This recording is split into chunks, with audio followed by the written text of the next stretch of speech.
أعوذ بالله من الشيطان اللعين الرجيم.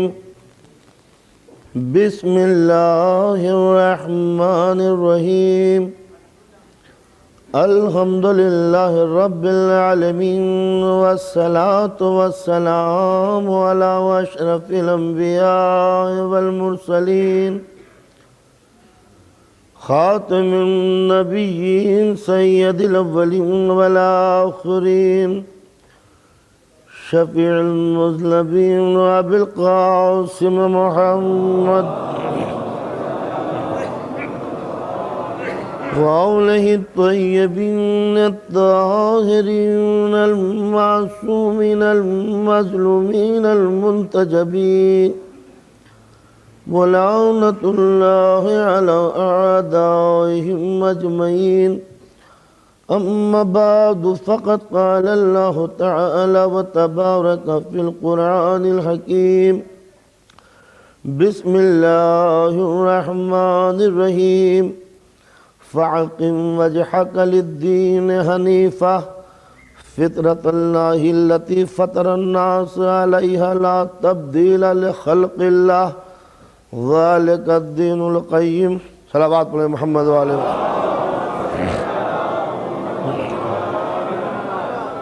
انسان اپنے رخ کو اسلام کی عظمتوں کی طرف پھیر دے. ہم نے تیری تخلیق اپنی قانون کی روشنی میں بنائی ہے، اور ہمارا قانون دنیا کی بدلتی ہوئی ہواؤں کے رخ پر بدلہ نہیں کرتا.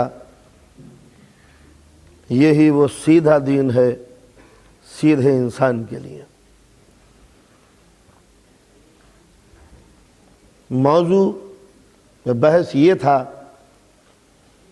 کہ اس انسان کے لیے جس کا نیچر قدرت نے اپنے قانون کے مطابق ڈھالا ہے، یہ ہمارا اسٹرکچر، یہ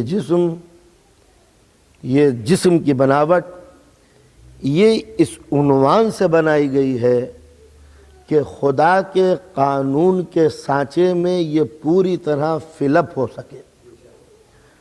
یہ جسم بنایا ہی اس لیے گیا ہے کہ الہی قانون، اسلامی کانسٹیٹیوشن، الہامی نظریات کے مطابق ہماری زندگی آگے بڑھ سکے.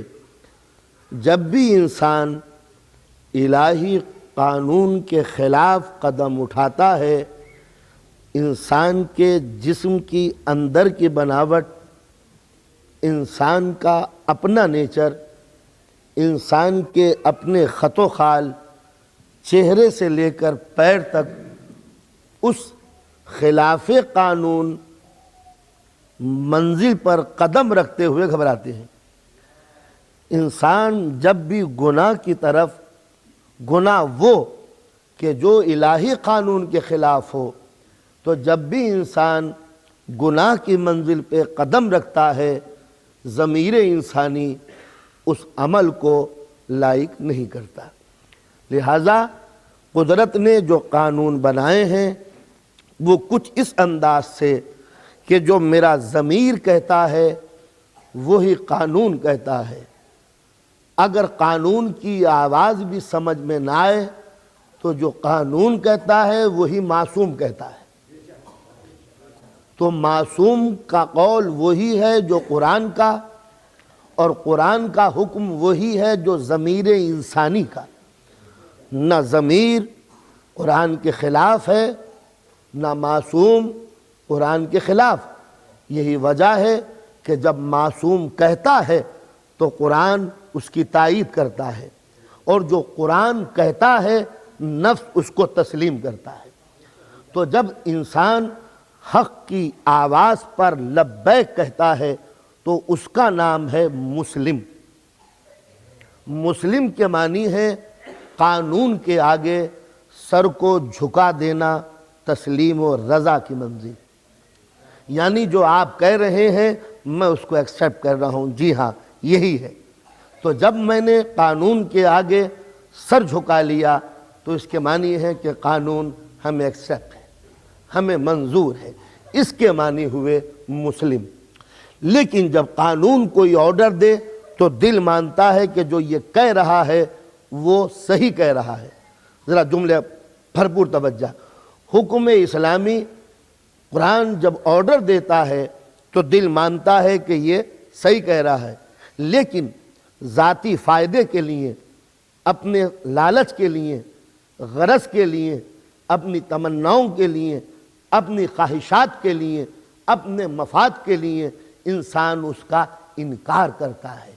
انکار کسے کہتے ہیں؟ یعنی دل مانتا ہے، زبان نہیں مانتی۔ اس کو قرآن کی لینگویج میں کافر کہتے ہیں۔ کافر کیا؟ مانتے ہوئے نہ ماننا۔ یہ دو ٹرمز ہوئے۔ مسلم جو قانون پہ سر جھکا لے، ٹھیک ہے جو آپ کہہ رہے ہیں میں مانتا ہوں، یہ ہوا مسلم۔ کافر کس کو کہتے ہیں؟ جو مانتا ہو آدمی کہ ہاں بات تو ٹھیک ہے، مگر یار اللہ کو ماننے میں ہمارا بڑا نقصان ہے، لہذا ایک خدا کی گاڑی مت چلاؤ، بہت سے ہیں۔ اس لیے کہ بتوں کے پردے میں جو ہماری چودراہٹ ہے وہ ختم ہو جائے گی اگر ایک خدا ہے، لہذا انکار کر دو۔ اس کو کہتے ہیں کفارہ، انکار کرنا۔ انکار کے کیا معنی ہے؟ جانتے ہوئے نہ ماننا۔ ایک وہ ہے کہ جو جانتا ہی نہیں ہے کہ یہ کوئی حق بات ہے، جیسے افریقہ کے جنگل کا کوئی آدمی، کوئی آئی لینڈ میں اس قسم کا بالکل جاہل آدمی اسے پکڑ کے لیا کہ اللہ کہاں ہے؟ اللہ what is that؟ اس کو کہتے ہیں جاہل۔ جاہل جو بالکل نہ جانتا ہو، اس کی سزا جاہل کے سزا وہ نہیں ہے جو کافر کی ہے۔ یہ جاہل معاف کیا جا سکتا ہے یا جو بھی اس کو قدرت انعام دے، مگر وہ سزا نہیں دے گی جو کافر کو دے گی۔ تو یہ ہوا کافر، جاہل، مسلم۔ مشرک کیا ہے؟ مشرک وہ ہے کہ جو الہی قانون میں کچھ اپنی طرف سے ملا کے اپنا کام چلا لے، یعنی مانتا کہ ہاں اللہ بالکل ایک ہی ہے، کوئی شک نہیں ہے۔ کافر نے کہہ دیا کہ نہیں اللہ ایک نہیں ہے، بہت سے 360 ہیں۔ اس نے کہا ہاں اللہ ایک ہے، اس نے اقرار کر لیا ایک ہے، لیکن اب اس کے اندر اس نے کچھ ملانے شروع کیا۔ اللہ کی عبادت کرو اور جب نماز پڑھنے سے پہلے اس کو بھی بوسہ دے لیا کرو اور یوں کر دیا کرو، یہ کر دیا۔ یہ ہے مشرک۔ مشرک کی دو قسمیں ہوتی ہیں، وہ کھلا مشرک جو ایک خدا میں بہت سے خدا ملا دے، اور ایک وہ مشرک جو مسلمان ہوتے ہوئے مشرک ہے۔ ایک اللہ کا حکم ہے، حکم کے اندر وہ اپنا حکم تھوڑا سا ملا دیتا ہے۔ یہ وہ مشرک ہوتے جو رات دن ہمارے گھروں میں بھی ملتے ہیں،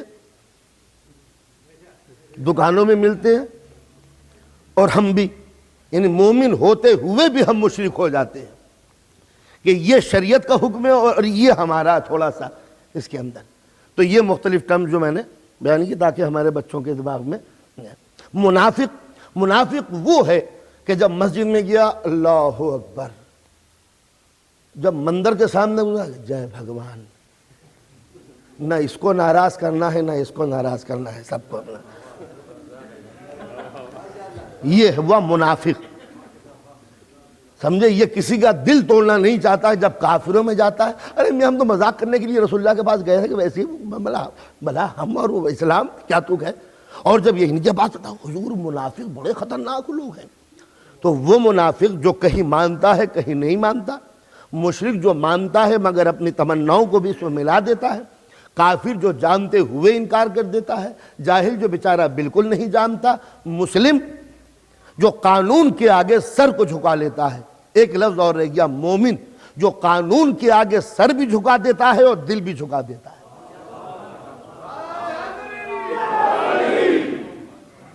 یہ مختلف ٹرمز ہیں جو میں نے صرف بچوں کے لیے بیان کی ہیں، اور اتنا مجھے امید ہے کہ شاید آپ عشرہ بھولیں یا رکھیں، مجھے پرواہ نہیں، میری آج کی مجلس بھولیں یا یاد رکھیں، مگر جب گاڑی میں آپ بیٹھیں تو اپنے بچے کو اس کا ٹرانسلیشن ضرور سکھا دیں۔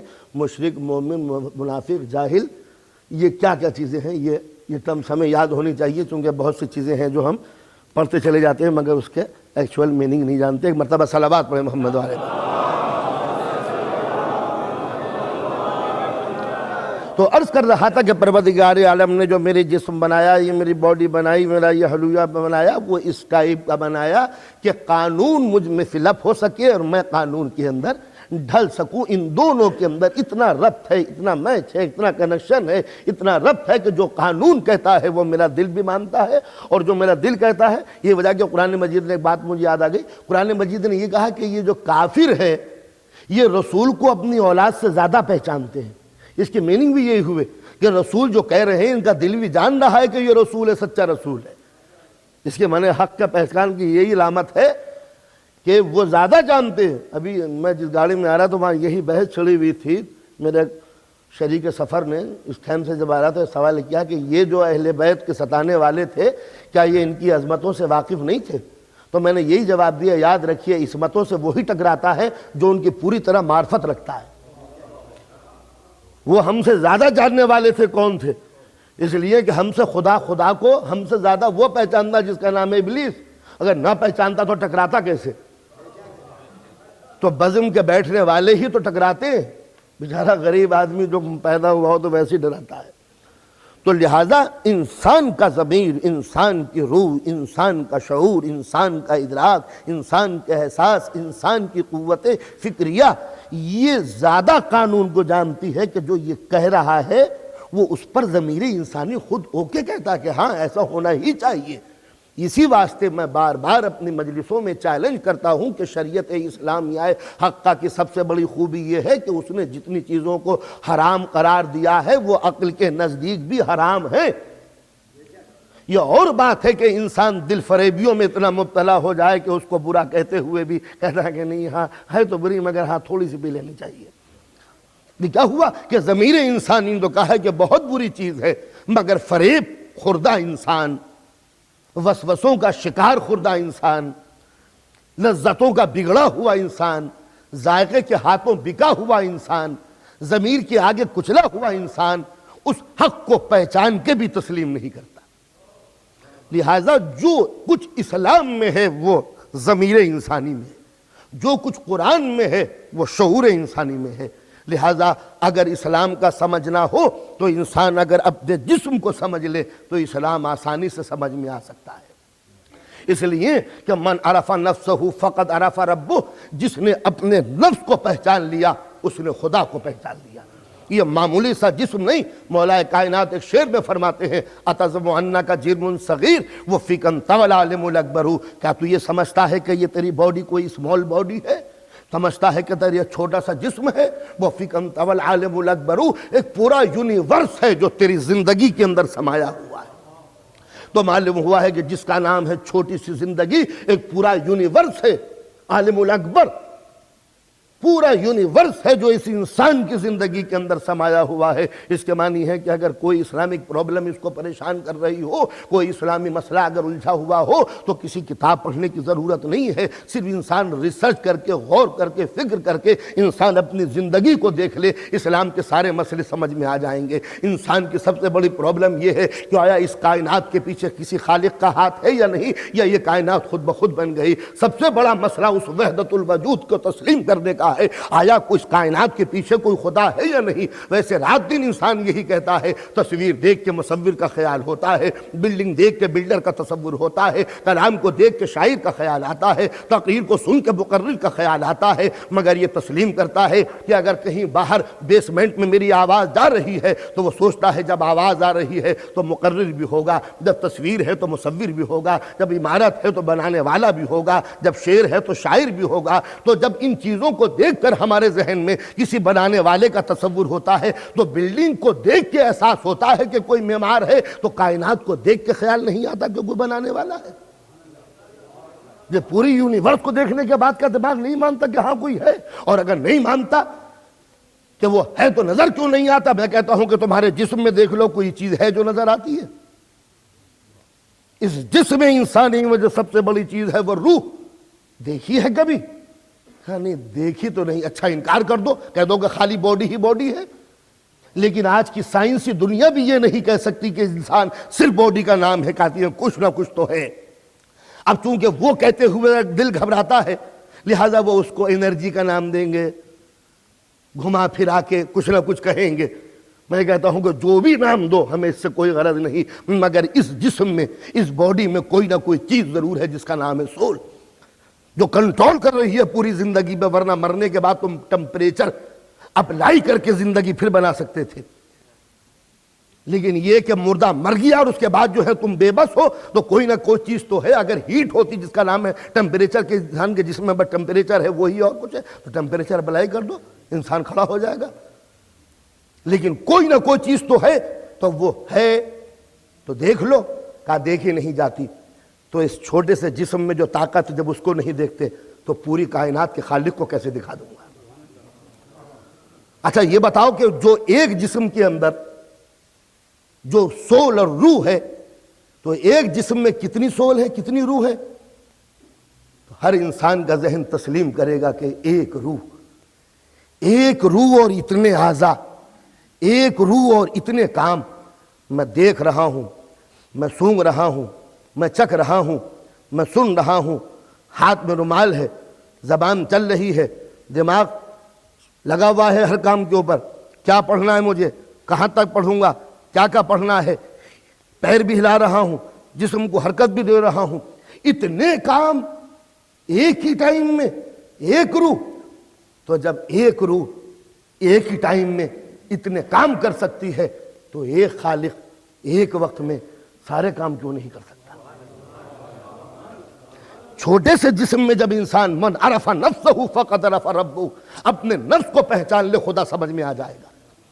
تو معلوم یہ ہوا کہ اس پورے جسم میں ایک روح ہے، دو روحیں کیوں نہیں ہوئی؟ کیا پریشانی کی بات ہے؟ دو روحیں ہوتی، دو ڈپارٹمنٹ ہوتے، تو سوال یہی ہوتا کہ ایک باڈی میں اگر دو روحیں ہوتی تو یا تو فنکشن ایک ہوتا یا فنکشن دو ہوتے۔ توجہ تعلیم، ایک روح میں اگر، ایک جسم میں اگر دو روحیں ہوتی تو یا تو فنکشن ایک ہوتا دونوں کا یا الگ الگ ہوتا۔ تو اگر الگ الگ فنکشن ہوتا تو یہ ایک جسم کا ہوتا، دو ڈپارٹمنٹ ہوتے، کہ یہ ایک روح کا ہے، یہ ایک روح کا۔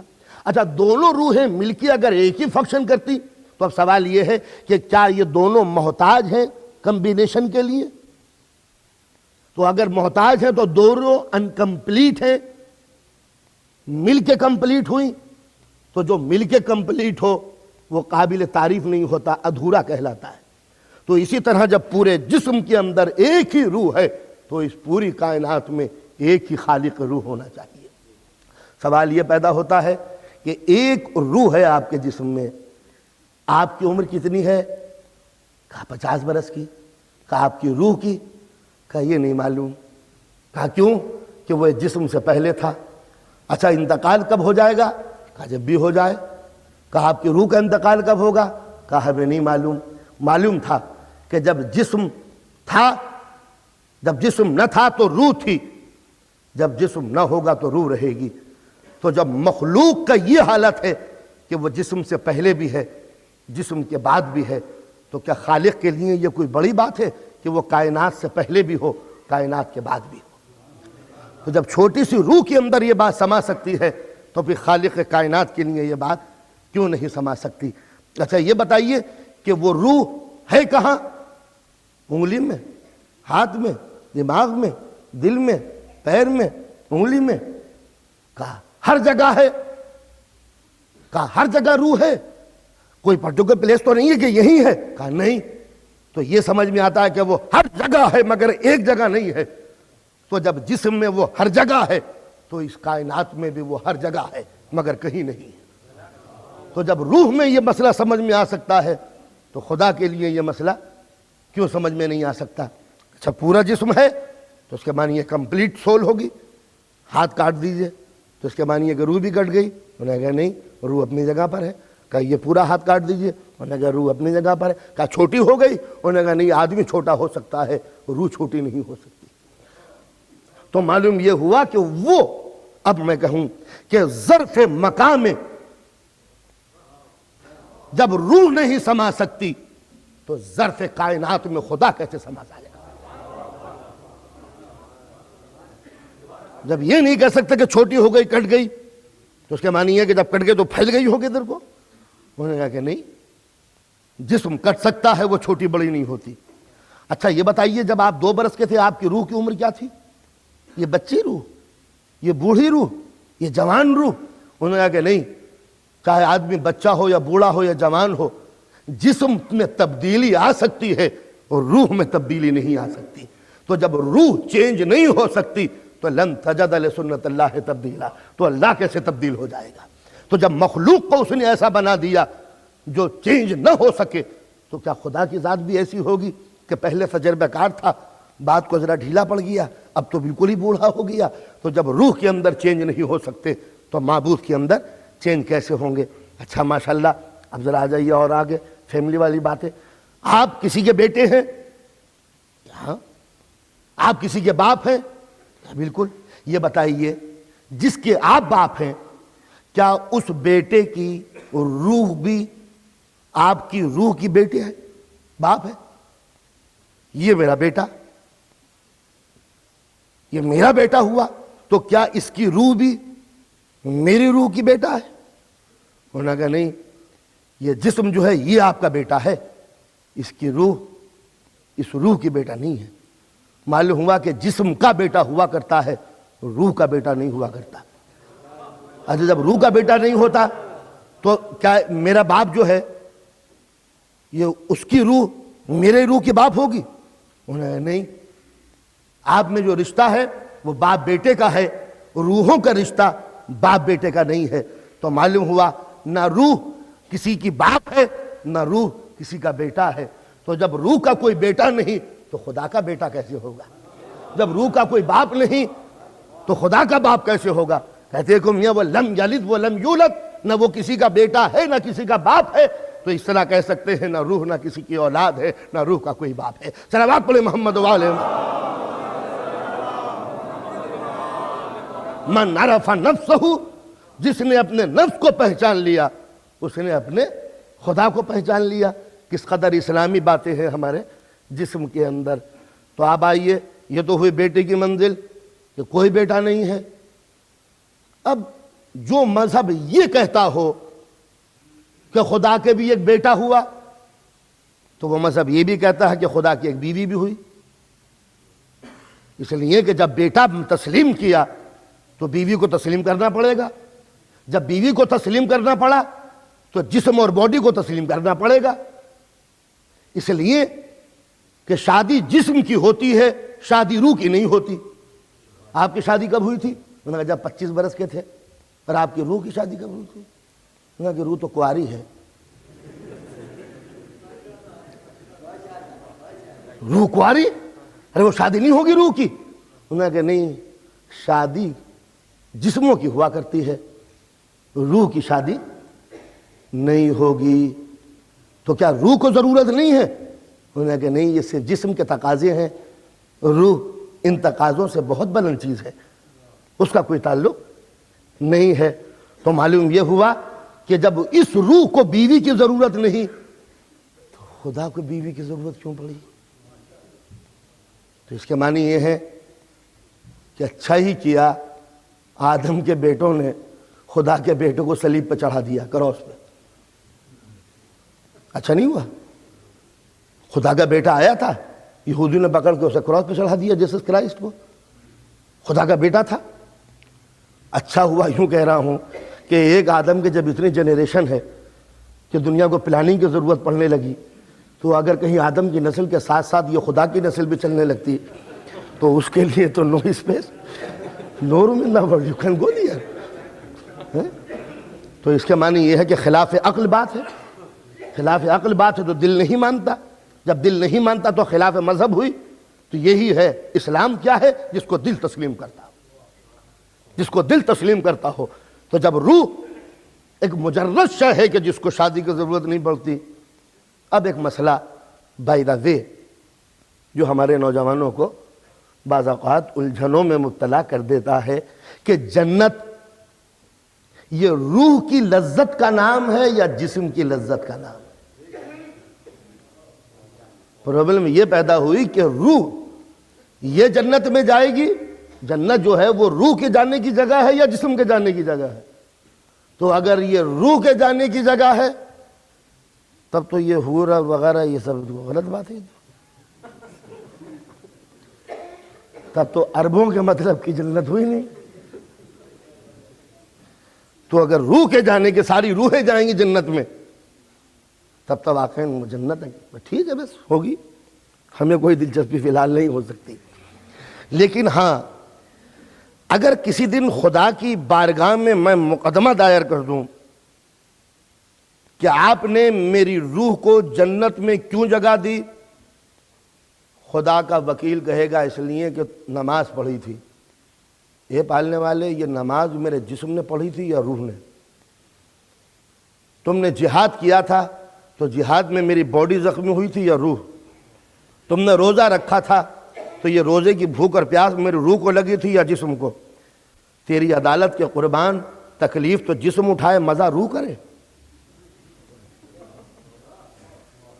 جو 25 زخم لگے میرے اور میں شہید ہو گیا تو یہ جسم تو بیچارہ یہیں پڑا رہ گیا, جس نے خون بہا, تکلیف ہوئی, درد ہوا, اور یہ روح کچھ بھی نہیں ہوا. اسے کیا تھا؟ جو کچھ بھی زحمتیں اٹھائیں وہ میرے جسم نے اٹھائیں, اور یہ روح یہ جنت میں چلی گئی, مزے سے ٹھاٹ سے بیٹھی ہوئی ہے, اور جسم بیچارہ یہاں گرسل کے ختم ہو گیا. یہ کیوں؟ روزہ رکھا جسم نے, مصیبتیں اٹھائیں جسم نے, پیاس لگی جسم کو, بھوک لگی جسم کو. سردی میں جو نماز پڑھی میں نے, وہ سردی میں ٹھنڈے ٹھنڈے پانی سے اٹھنا صبح کا بڑا مشکل ہے. تو یہ جو زحمتیں اٹھائیں, ہاں ایک بات مجھے بات میں بات ہی کر رہی ہے, میں عادی نہیں ہوں کہ گیئر بدل کے اپنا ٹریک بدل دوں, مگر ایک بات, حکیم بو علی سینا کا نام سنا ہوگا, ایران کا بہت بڑا فلسفی گزرا ہے. ایران میں برف گر رہی تھی, سنو فال ہو رہی تھی, وہ کمرے میں اپنا بیٹھا ہوا, کچھ اس کے شاگرد تھے, ایک شاگرد کو جو سوجی, انہوں نے کہا حضور آپ اتنے بڑے حکیم, اتنے بڑے ڈاکٹر ہیں, آپ نبوت کا دعویٰ کر دیجئے کہ میں بھی نبی ہوں. تو یہ تو آدمی موڈ ہو اور موقع اچھا ہو تو نبوت کا دعویٰ کرنے میں کیا, وہ موقع ملے تو خدائی کا دعویٰ کر دے, کوئی پریشانی ہے؟ کہا حضور آج تو آپ دعویٰ نبوت کر ہی دیجئے. تو انہوں نے کہا کہ ہاں صحیح کہہ رہے ہو. سارے شاگردوں نے کہا حضور بس بڑا اچھا موقع ہے, دعویٰ نبوت کر دیجئے. حکیم بو علی سینا نے کچھ سوچا, انہوں نے کہا ہاں تم ٹھیک کہتے ہو, میں دعویٰ نبوت صبح کو کر دوں گا. ایسا کرو ذرا پانی لے آؤ باہر جا کے. اب سنو فال, سردی ہو رہی ہے. انہوں نے کہا کہ حضور بہت سردی ہے, بہت سردی ہے, ذرا ٹھہر جائیے. پھر دوسرے سے کہا ذرا پانی لے آؤ. انہوں نے کہا خیل صدو کا جو بہت سردی ہے. ایک ایک سے کہا, خاموش ہو گئے. حکیم بو علی سینا بھی لیٹ گئے. یہ جس مکان میں, جس کمرے میں, جس روم میں تھے, وہ ایک مسجد کا روم تھا. اس کے باہر ایک حوض تھی جس پر برف جمی چکی تھی. سنو, دیکھا کہ ایک بوڑھا عصا ٹیکتا ہوا آیا, نماز صبح کا وقت ہو گیا تھا. اس نے کپڑے اتارے, برف توڑا اور وضو کرنا شروع کیا, نماز پڑھنے کے لیے چلا گیا. حکیم بو علی سینا نے اپنے شاگردوں کو اٹھایا, دیکھو سچے نبی میں جھوٹے نبی میں یہی فرق ہوتا ہے. میرے رسول کو کا انتقال کو کئی سو برس گزر گئے, مگر اس کے حکم کی گرمی اتنی ہے کہ آج بھی بوڑھے کو اٹھا کے برف میں وضو کرنے کے لیے مجبور کر دیتی ہے. میں زندہ نبی ہوں, تمہیں حکم دے رہا ہوں اور تم یہاں بیٹھے ہوئے ہو. صلوات پڑھیں محمد و آل محمد.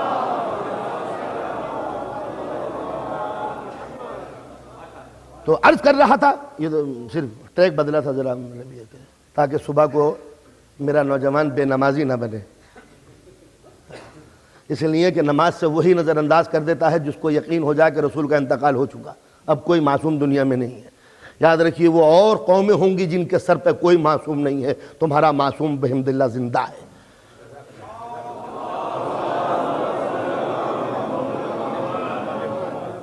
آپ کا رہبر زندہ ہے, آپ کا امام زندہ ہے, تو ظاہر ہے کہ جس کا ماسٹر زندہ ہو اس کا غلام سویا نہیں کرتا, اس لیے کہ ماسٹر جاگ رہا ہے.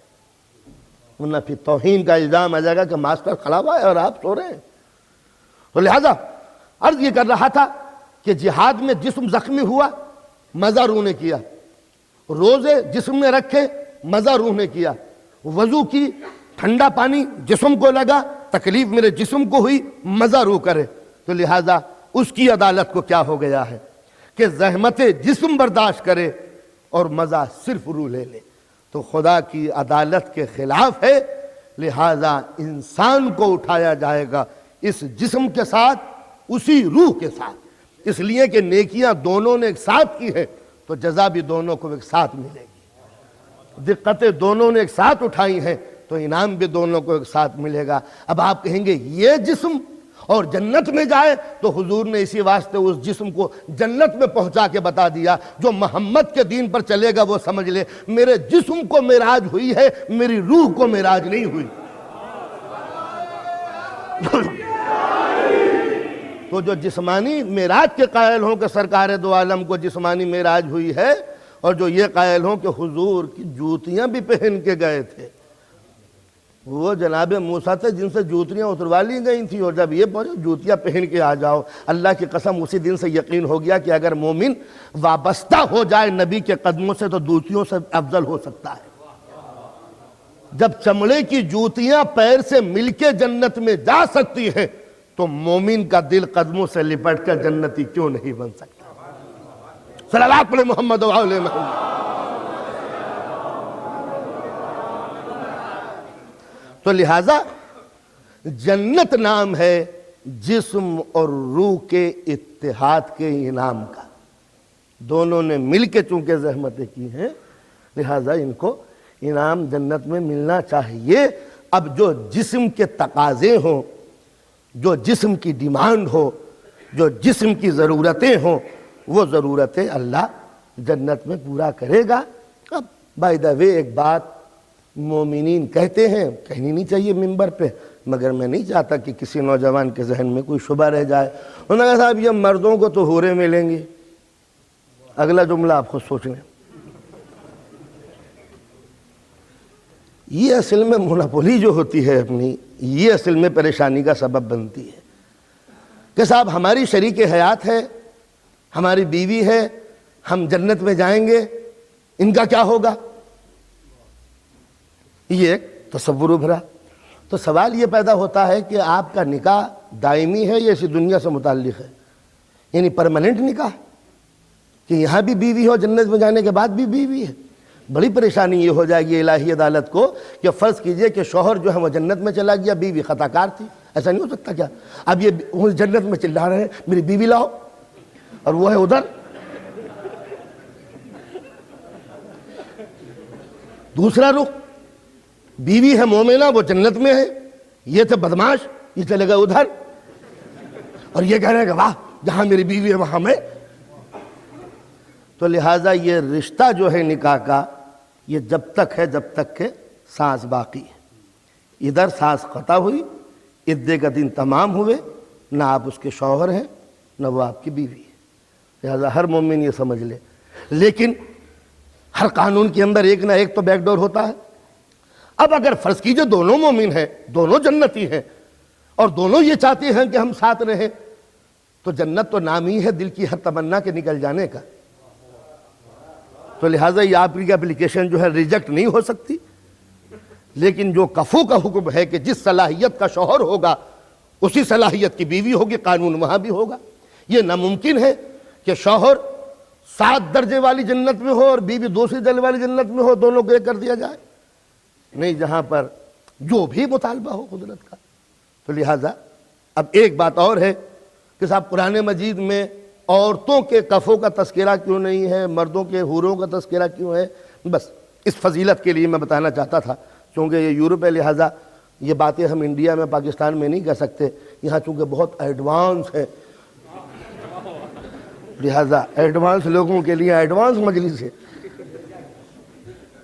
یہ عورت کی عزت اور شرافت کا قرآن نے سب سے بڑا ثبوت دیا ہے۔ اس سے بڑھ کر عورتوں کی کوئی رسپیکٹ قرآن مجید دکھا ہی نہیں سکتا تھا کہ اس نے جنت حاصل کرنے کے لیے مردوں کو ترغیب دی ہے حوروں کا نام لے کے، یہ بتانے کے لیے کہ یہ مرد اتنا خود غرض ہے کہ جب تک کہ حوروں کا ذکر نہ کیا جائے اسے جنت میں مزہ نہیں آتا، مگر عورت وہ بلند منزلت کی حامل ہے کہ اس کے لیے کسی لالچ کا ذکر کی ضرورت نہیں ہے۔ اور میں آپ کو ایک بات بتا دوں کہ قدرت نے عورتوں کی کہاں کہاں رسپیکٹ کی ہے۔ سورہ حل عطا کے اندر آپ پڑھ جائیں، جنت کی ساری نعمتوں کا تذکرہ ہے، اور یاد رکھیں کہ سورہ حل عطا کے معنی صرف پنجتن پاک کی شان میں آیا ہے اور کسی کے نہیں۔ حل عطا صرف پنجتن پاک کی شان میں آیا ہے، اس میں کوئی شریک ہی نہیں ہے، بلا شرکت غیر، لاک لگا ہوا ہے کہ کوئی داخل ہی نہیں ہو سکتا۔ سورہ حل عطا کے متعلق سب کا یہی خیال ہے۔ تو سورہ حل عطا میں جو جنت کا تذکرہ ہے تو جنت کی ہر نعمت کا تذکرہ ہے مگر حور کا تذکرہ نہیں ہے. توجہ کا طالب ہوں. سورہ حل عطا میں جنت کی ہر نعمت کا تذکرہ ہے مگر حور کا تذکرہ نہیں ہے. پالنے والے جب جنت کی ہر لذت کا تذکرہ ہے تو حور کا تذکرہ کیوں نہیں ہے؟ اس لیے کہ یہ پنجتن پاک کی شان میں آئی ہے جس میں فاطمہ موجود ہے، تو فاطمہ جس بزم میں بیٹھی ہو وہاں حوروں کا تذکرہ نہیں کریں گے. صلوات پڑھیں محمد و آل محمد.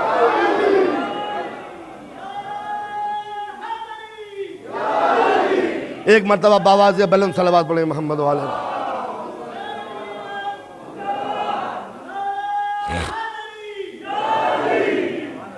تو آپ نے اندازہ لگایا کہ پروردگار عالم نے ایک انسان کے جسم کے اندر ایسا نظام بنایا کہ انسان اگر ہوش میں آنکھ کھول کے اپنی زندگی کو دیکھے تو اسلام کے سارے مسئلے اس کی سمجھ میں آ سکتے ہیں.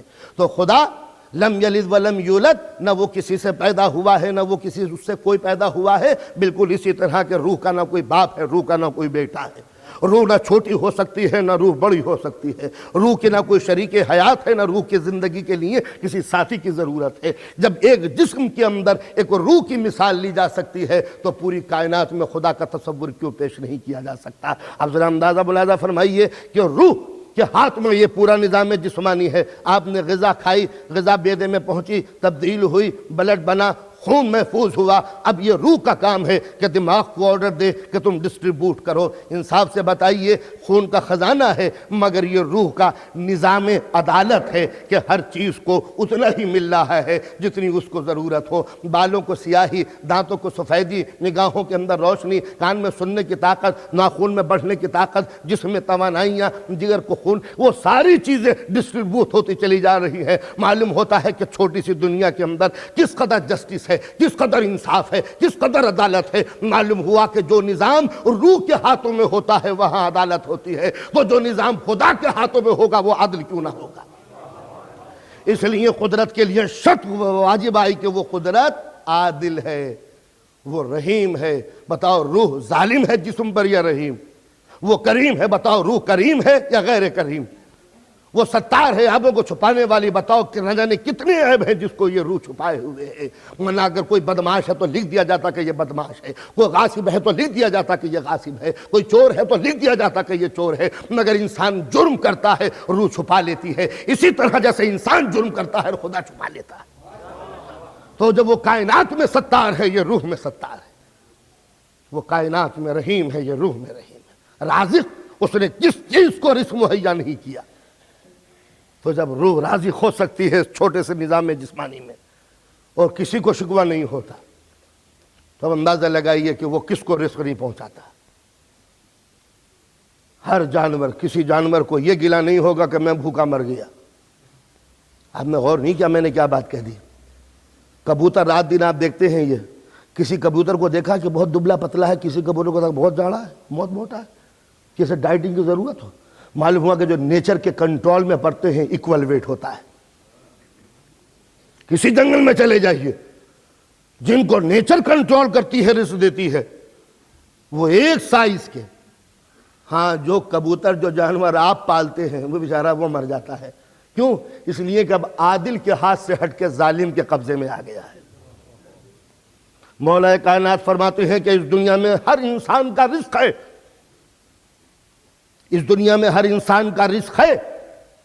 اب اگر کوئی بھوکا سو رہا ہے تو سمجھ لو کسی ظالم نے اس کا حق مار لیا ہے. تو معلوم ہوا کہ قدرت کسی پر رزق کی پابندیاں نہیں کرتی، ظالم انسان اس رزق کو زیادہ لے لیتا ہے، لہذا کوئی بھوکا رہ جاتا ہے. یہ تھا وہ روح کو سمجھ لو، خدا سمجھ میں آ جائے گا. اب روح اپنا پائتخت، اپنا سینٹر دماغ کو بناتی ہے. روح اور دماغ کو جتنے مکس اپ ہے، نہ روح کو الگ کیا جا سکتا ہے نہ دماغ کو الگ کیا جا سکتا ہے. اس لیے کہ پورا نظام جسمانی دماغ کے کنٹرول میں، دماغ روح کے کنٹرول میں. روح دماغ کو آرڈر دیتی ہے، دماغ جسم کو آرڈر دیتا ہے. ساری پالیسی اس کی اپنی ہے. اس جسم کے اندر کچھ جرمز ہیں، جراثیم ہے. یہ جراثیم کا کام کیا ہے؟ باہر کی بیماریوں کو روکنا،